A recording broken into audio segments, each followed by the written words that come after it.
আজি হ'ব মোৰ সেন্টেন্স কাৰেকশ্যনৰ পাৰ্ট 3 ফ্ৰেণ্ডছ অনুগ্ৰহ কৰি পাৰ্ট 1 পাৰ্ট 2 চাই পাৰ্ট 3 চাব ৰুলছ ইম্পৰ্টেণ্ট ৰুলছবোৰ দিয়া হৈ আছে গতিকে এটা ভিডিঅ' মিছ নকৰিব এইখিনিতে এটা অনুৰোধ কৰিছোঁ যদি আপুনি নতুন মোৰ চেনেলটো ছাবস্ক্ৰাইব কৰিব তো বলক ভিডিঅ'টো আৰম্ভ কৰোঁ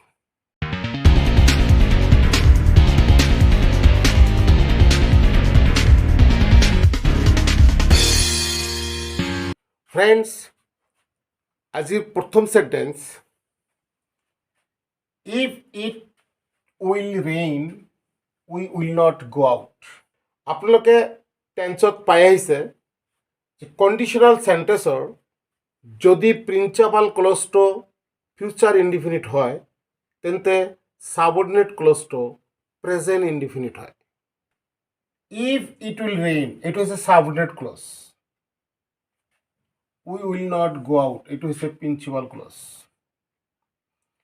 এতিয়া চাওক প্ৰিন্সিপাল ক্লজটো ফিউচাৰ ইনডিফিনিট টেন্সত আছে we will not go out future indefinite টেন্সত আছে গাইজ উইল বা শ্যাল আছে গতিকে এইটো ফিউচাৰ ইনডিফিনিট টেন্স যদি প্ৰিন্সিপাল ক্লজটো ফিউচাৰ ইনডিফিনিট হয় তেনেহ'লে সাবঅৰ্ডিনেট ক্লজটো প্ৰেজেন্ট ইনডিফিনিট হ'বই লাগিব কিন্তু ইয়াত কি দিয়া আছে গাইজ ইয়াত সাবঅৰ্ডিনেট ক্লজটো ফিউচাৰ ইনডিফিনিট দিয়া আছে কাৰেকশ্যন কৰোঁ if it rains আৰু এইটো ফিউচাৰ ইনডিফিনিট আছে ঠিকে থাকিব we will not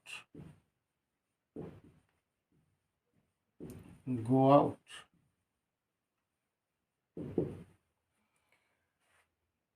পিছৰ সেন্টেন্সটো চাওক I am going to school by bus every day আপোনালোকে টেন্সৰ বিষয়ে নিশ্চয় অৱগত আছে নহ'লে মই টেন্সৰ ভিডিঅ' ছেপাৰেট কৰি দি আছোঁ আপোনালোকে চাব I am going to school by bus every day guys আমাৰ ৰুলছে কয় যদি কোনো কাম অভ্যাসগত হোৱা বুজায় কোনো কাম যদি অভ্যাসগত হোৱা বুজায় সেই সেন্টেন্সটোক আমি বা সেই বাক্যটোক আমি প্ৰেজেন্ট ইনডিফিনিট টেন্সতহে প্ৰকাশ কৰিব পাৰি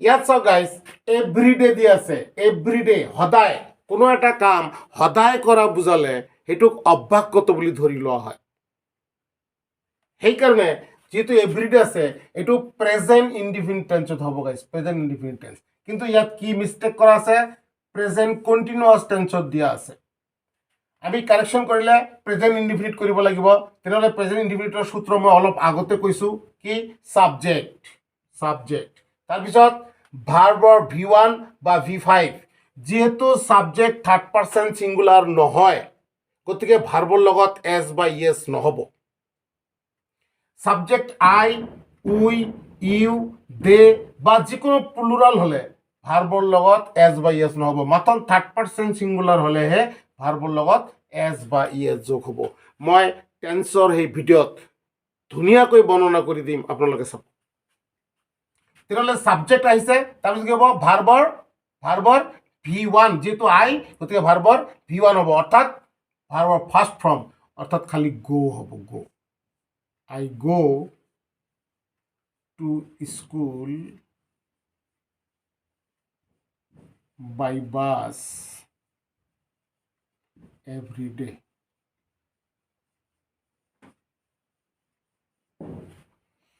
তাৰপিছত চাওক they came back with bag and baggage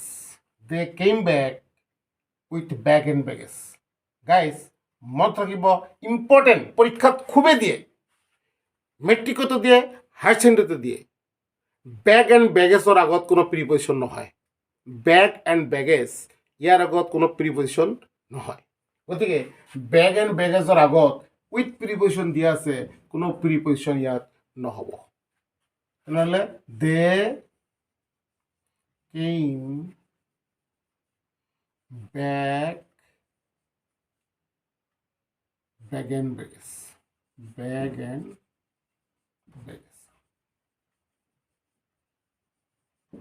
they came back bag and baggage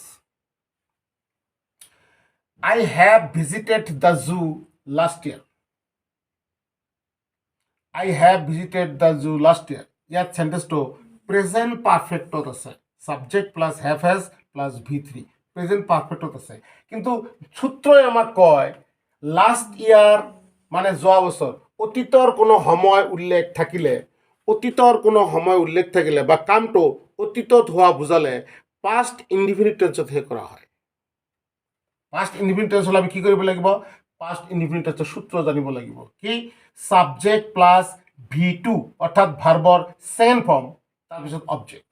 তো subject I plus V2 visited the zoo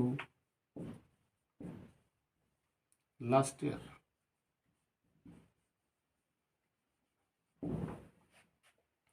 Next, when you do your homework, when you do your homework অর্থাৎ interrogative sentence আছে। Interrogative সেন্টেন্সৰ নিয়ম হৈছে, সূত্ৰ হৈছে, আপোনালোকে চাব ইন্টাৰোগেটিভ সেন্টেন্সৰ সূত্ৰ হৈছে WH কোশ্চিন, তাৰপিছত অক্সিলাৰি ভাৰ্ব, তাৰপিছত সাবজেক্ট, তাৰপিছত ভাৰ্ব। ৰাখিব প্ৰথমে WH কোশ্চিন, যদি WH কোশ্চিন থাকে তাহলে WH কোশ্চিন প্ৰথম বহিব কোশ্চিন ওয়াৰ্ড, তাৰপিছত বহিব অক্সিলাৰি ভাৰ্ব, আৰু তাৰপিছত বহিব সাবজেক্ট, আৰু নেক্সট ভাৰ্ব। এতিয়া গাইজ চাওক, আমাৰ যিটো সেন্টেন্স দিয়া আছে প্ৰথমে WH কোশ্চিন দিয়া আছে, ঠিক আছে? WH কোশ্চিন আছে। যদি WH কোশ্চিন দিয়া আছে তেন্তে সেই ফৰ্মুলাত যাব লাগিব, WH কোশ্চিনৰ ফৰ্মুলাত যাব লাগিব। WH কোশ্চিনৰ পিছত গাইজ কি থাকে? অক্সিলাৰি ভাৰ্ব থাকে, তাৰপিছত সাবজেক্ট। এতিয়া আমি চাওঁ ইয়াত কি আছে? WH কোশ্চিন দি আছে, তাৰপিছত কি আছে গাইজ? সাবজেক্ট দি আছে। WH কোশ্চিনৰ পিছত কি বহিব লাগিব? অক্সিলারি ভার্ব, কিন্তু ইয়াত কি দি আছে? সাবজেক্ট। গতিকে ইয়াত ভুল আছে, WH কোশ্চিনৰ পিছত অক্সিলাৰি ভাৰ্ব লৈ আহিব লাগিব। WH কোশ্চিনৰ পিছত অক্সিলাৰি ভাৰ্ব লাগিবই, তেতিয়াই ইন্টাৰোগেটিভ হ'ব, কাৰণ কোশ্চিনটো ইন্টাৰোগেটিভত আছে। কিন্তু WH কোশ্চিনৰ পিছত ইন্টাৰোগেটিভ কৰিবলৈ অক্সিলাৰি ভাৰ্বৰ প্ৰয়োজন কিন্তু ইয়াত দিয়া নাই। সেইকাৰণে টেন্স হিচাপে আমি অক্সিলাৰি ভাৰ্ব ল'ব লাগিব। যেহেতু এইটো ভাৰ্ব V1ত আছে, ভাৰ্বৰ ফাৰ্ষ্ট ফৰ্মত আছে, প্ৰেজেন্ট ফৰ্মত আছে, গতিকে আমি ডুৰ ধাৰ দিব লাগিব অক্সিলাৰি ভাৰ্ব। মই আগত কৈছোঁ পাষ্ট টেন্সত থাকিলে ডিড ল'ব লাগে, V5ত থাকিলে অৰ্থাৎ ভাৰ্বৰ লগত SES থাকিলে ডাজ ল'ব লাগে, আৰু ভাৰ্বৰ ফাৰ্ষ্ট ফৰ্মত থাকিলে ডু ল'ব লাগে। সেইকাৰণে যেহেতু ইয়াত ফাৰ্ষ্ট ফৰ্মত আছে, গতিকে আমি আন এটা ডু ধাৰ ল'ব লাগিব অক্সিলাৰি ভাৰ্বৰ পিছত। গতিকে আমাৰ কাৰেকশ্যনটো হ'ব when ডু, এই ডু নহয়, ডু ভাৰ্বত প্ৰেজেন্ট ফৰ্মত আছে, গতিকে তাৰ কাৰণে আমি ডু ধাৰ লৈছোঁ, অক্সিলাৰি ভাৰ্ব ধাৰ লৈছোঁ। ডু, when ডু, তাৰপিছত সাবজেক্ট, চাওক কি দি আছে? WH কোশ্চিন, তাৰপৰা অক্সিলাৰি ভাৰ্ব, তাৰপিছত সাবজেক্ট, আৰু তাৰপিছত ভাৰ্ব। গতিকে WH কোশ্চিন, অক্সিলাৰি ভাৰ্ব, সাবজেক্ট, তাৰপিছত ভাৰ্ব, এই do verb. Do your homework.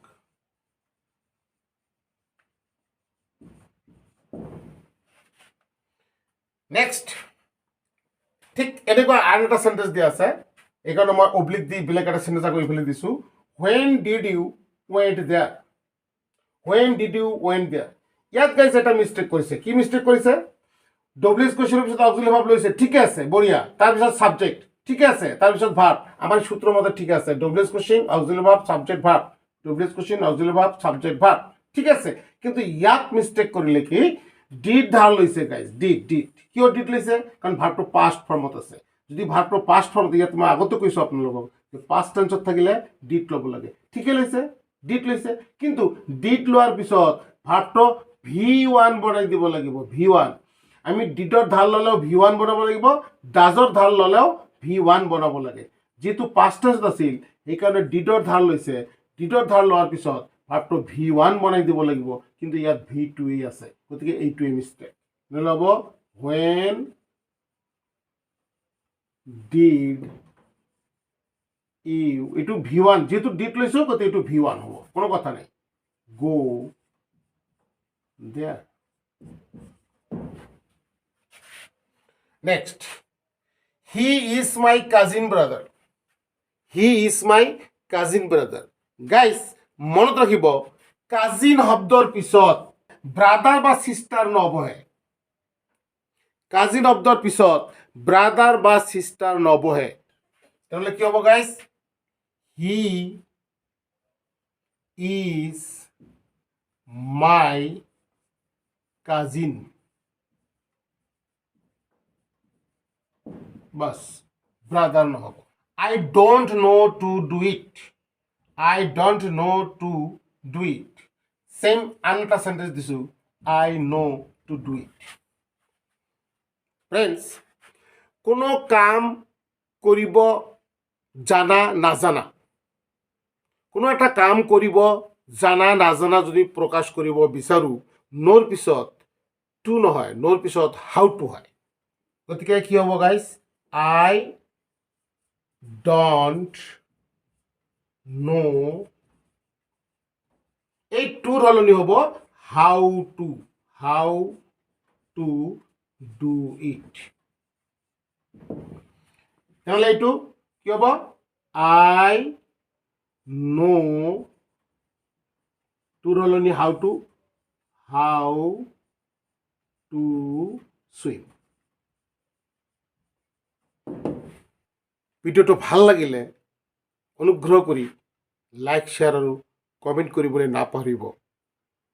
আকৌ আন এটা ভিডিঅ'ত দেখা হ'ব। তেতিয়ালৈকে টেক কেয়াৰ।